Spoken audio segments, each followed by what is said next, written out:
আরে দেখেন একটা কুকুরের দিকে বাবা তাকায়া দেখেন, কুকুরকে আপনি হাড্ডি পচা খাওয়ান, কিন্তু তারপরে ওই মালিকের পিছনে পিছনে ঘুরে।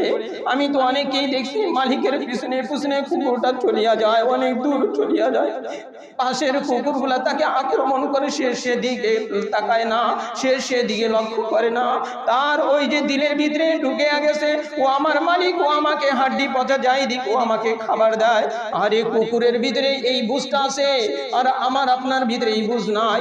যেই রব আমাকে চোখ দিল, যেই রব আমাকে হাত দিল, যেই রব আমাকে দিল দিল, আমি আর আপনি সেই হাত দ্বারা রবের নাফরমানি করি, আমি আর আপনি সেই রবের দেওয়া চোখ দ্বারা মোবাইলে গুনাহ করি, রাস্তায় বিন নারী যায় তার দিকে তাকায়া তাকায়া বাবা গুনাহ করি।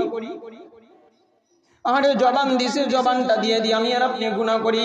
আমাদের বড়দের থেকে শোনায় একটা ঘটনা, উনি বলেন, আমাদের সেই হযরত বলেন, আমি শুনেছি, আমি এই দুইটা কানে শুনেছি, বলেন একজন ব্যক্তিকে করেছে দুইজনের ভিতরে শত্রুতা। একজন সন্ত্রাসীকে ভাড়া করছে, 50,000 টাকা দিয়ে বলছে তুমি তাকে মারিয়া ফেলাইবা।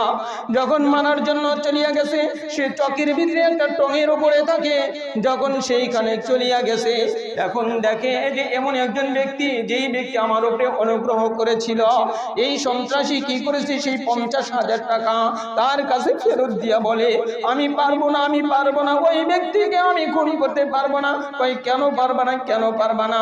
কই একদিন আমাকে কি করলো, পুলিশ দৌড়ানি দিল, আমি দৌড়ানি খায় তার টঙের উপরে উঠিয়া গেলাম, আমি টঙের উপরে উঠিয়া গেলাম, ও পুলিশ চতুর্দিকে খুঁজলো, আমাকে আর পাইলো না। সে আমাকে সারা রাত সেইখানে লাগলো, আবার রাত্রিবেলায় আমাকে খাবার খাওয়াইছিল।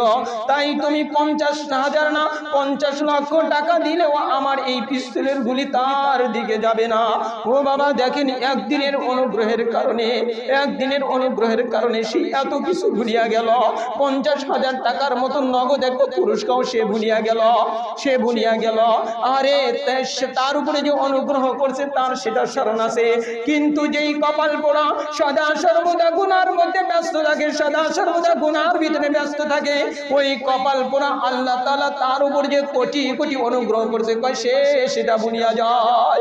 কয় এটা হলো কঠিন এক আযাব। কয় যেই ব্যক্তি অনুগ্রহ ভুলিয়া যায়, ওই ভোলা অনুগ্রহের ভিতরে সে যখন পাগলের মতো ছুটতে থাকে, পাগলের মতো ছুটতে থাকে, কয় হঠাৎ করিয়া দেখবা তার সামনে একদিন আজরাইল আসিয়া তাকে পাকড়াও করবে।